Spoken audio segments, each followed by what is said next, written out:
Kawi. Kawi.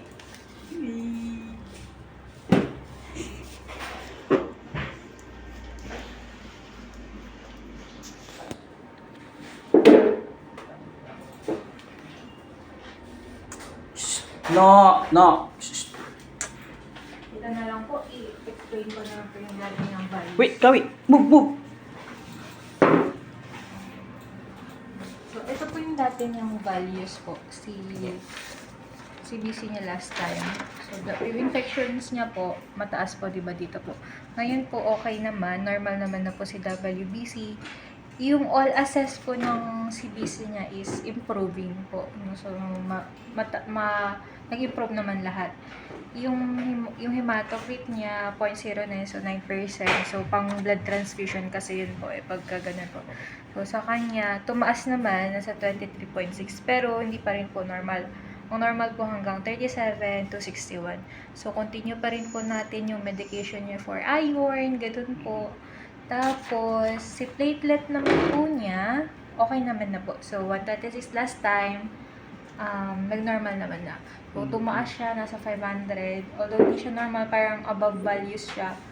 Possible cause is dehydration po. So, bali baka nag-fasting siya nung siya isa surgery. Kaya okay naman yung blood values niya. And, yung kanya pong blood chem, ito po yung dating values niya. Ito po. Yung mga amylase, lipase, normal naman na po. No. Po, sa pancreatitis niya, gano'n po. Pero mataas pa rin po yung mga values ng kanyang liver disease. Pero po, mayroon pa rin siyang liver disease yung diagnosis po sa kanya. So, si ALT and ALTP po, mataas pa rin po. Nasa 136. Ang dati po is 165. Bumaba. Pero tumaas po ngayon si ALTP. So, continue po natin si meds po muna.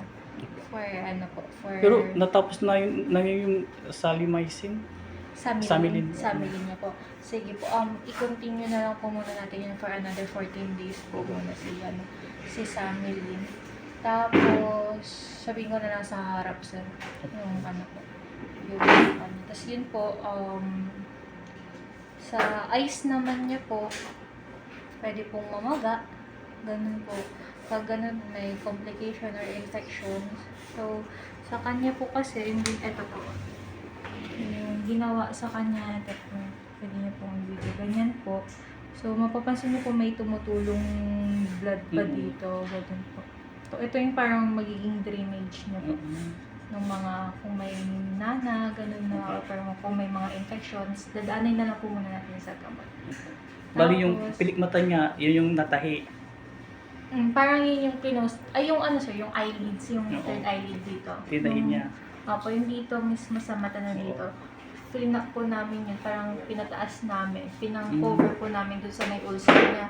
Kasi po yun po yung magsisilbing parang, po niya, parang bandage Opo. niya dun sa may ulcer Pero niya. pagtatanggalin, babalik na naman siya dito. Opo, tatanggalin po natin, balik po siya 2 weeks, reassessment po natin Opo. sa kanya. Pero yung assurance po na babalik pa yung ganung dating mata niya, ganun, baka hindi na po ganun Kalinaw. normal o po ka-normal yung mata niya or may mga iba na hindi na din bumabalik yung yung vision nila po ganun. Tapos sa kanya, bantayin na lang din kasi po hindi talaga makakita yung isa niyang mata. Opo. Parang bulag yung isa niyang mata ngayon kasi naka-close din talaga. Tapos dito kayo sir magpapatak ng ng yung antibacterial and opo. Dito po. Bukan nyo lang, or pasok nyo lang po, or bukan nyo lang po dito sa may gilid po. Dito po. Ayan po. Doon nyo po ipapasok. Ayan. Ayan po. Okay naman Okay na na.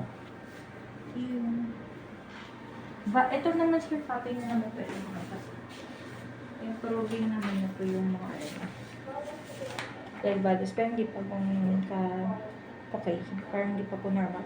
Improving pa lang. Improving. Wait.